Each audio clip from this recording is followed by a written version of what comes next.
नमस्कार, मेरा नाम है राजदीप। तो आज के टाइम पे डोनाल्ड ट्रंप को लगता है कि कोई बीमारी हो गया है, जिसके चलते उनका दिमाग काम नहीं कर रहा है। पूरी दुनिया को परेशान करके रखा है, जैसा कोई जंगल में कोई हाथी पागल होके घूम रहा है। बीते कुछ महीनों से डोनाल्ड ट्रंप अपने मन मुताबिक किसी भी कंट्री पे कुछ भी टैक्स लगा देते हैं। भारत पे तो पेनल्टी की भी बात करते हैं, साथ ही मॉकिंग स्टेटमेंट देकर भारत का टेस्ट ले रहे हैं। लेकिन भारत ने ये साफ साफ दिखा दिया है कि भारत किसी व्हाइट हाउस के कहने पे अपना इंटरेस्ट सेट नहीं करता। भारत एक इंडिपेंडेंट कंट्री है। भारत अपनी इंटरेस्ट के बेसिस पे डिसीजन लेता है, और अब इसको देखते हुए अमेरिका के कई कंपनीज को भरोसा मिल रहा है कि भारत किसी के दबाव में आके झुकने वाला कंट्री नहीं है, और भारत की मार्केट इससे सिक्योर लगने लगा है प्राइवेट कंपनीज को। और इसीलिए प्राइवेट कंपनीज और ज्यादा मात्रा में आगे आने वाले दिनों में भारत में निवेश करेंगे, और इसका स्टार्टिंग भी देखने को मिल रहा है हमें। एप्पल के बाद अब गूगल ट्रंप की परवाह किए बिना भारत में $6 बिलियन, लगभग 50,000 करोड़ का इन्वेस्ट करेंगे हाइपर स्केल डेटा सेंटर बनाने के लिए भारत के विशाखापट्टनम, आंध्र प्रदेश में। और ये डेटा सेंटर एशिया का गूगल का सबसे बड़ा डेटा सेंटर होगा, कैपेसिटी और इन्वेस्टमेंट दोनों के मामले में। इसमें 2 बिलियन रिन्यूएबल एनर्जी प्रोजेक्ट्स के लिए रखा गया है। इस डेटा सेंटर को पावर देने के लिए यूज होगा, और ये इन्वेस्टमेंट गूगल के पेरेंट कंपनी अल्फाबेट का इंडिया में पहला ऐसा प्रोजेक्ट होगा जिसका मकसद है डेटा स्टोरेज और प्रोसेसिंग कैपेसिटी को एशिया में एक्सपेंड करना, लाइक सिंगापुर, मलेशिया, थाईलैंड जैसे देशों के साथ।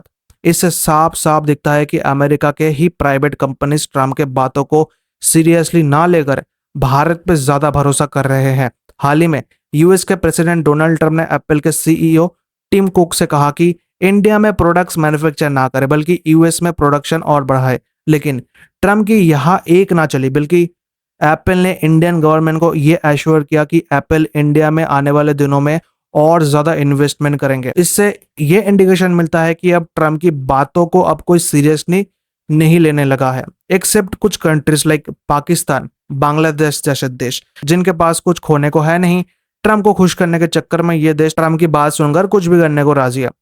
बाकी अगर आप इंडिया के जियोपॉलिटिकल एक्सपर्ट्स को छोड़कर बाहर के जियोपॉलिटिकल एक्सपर्ट्स की बात माने, मैं इसीलिए बोल रहा हूँ क्योंकि कुछ लोगों को लगता है कि अच्छा, इंडिया के जियोपॉलिटिकल एक्सपर्ट्स है ना, तो इंडिया के ही हित में बात करेंगे। तो ऐसा नहीं है। बाहर के जियोपॉलिटिकल एक्सपर्ट्स की बात देखोगे तो ये साफ साफ कह रहे हैं कि ट्रम्प यूएस इंडिया रिलेशन को शॉर्ट टर्म में खराब करके ही मानेगा, जिससे यूएस को नुकसान होगा ज्यादा। और ट्रम्प जो कर रहे हैं ये एक ब्लंडर है, जिससे इंडिया के नुकसान से ज्यादा नुकसान यूएस के मार्केट को होगा। और इसका एग्जाम्पल 1 अगस्त को ही देखने को मिला। 1 अगस्त 2025 को यूएस स्टॉक मार्केट में जबरदस्त गिरावट देखने को मिला है। इनका S&P 500 लगभग 1.6% गिरा। फिर इनका डो जोन्स भी देखोगे तो 1.23% गिरा। इनका सबसे ज्यादा गिरा है नस्दक, जो कि 2.2% गिरा है।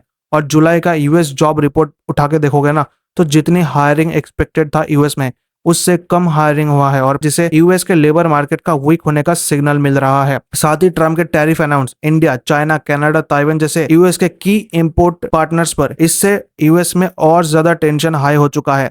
तो क्लियरली आसान भाषा में आपको समझाऊं तो ट्रम्प यूएस को अमेरिका फर्स्ट नहीं, अमेरिका लास्ट बनाने के मिशन में लग चुके हैं, और ये बात पढ़े लिखे लोगों को समझ में आ चुका है।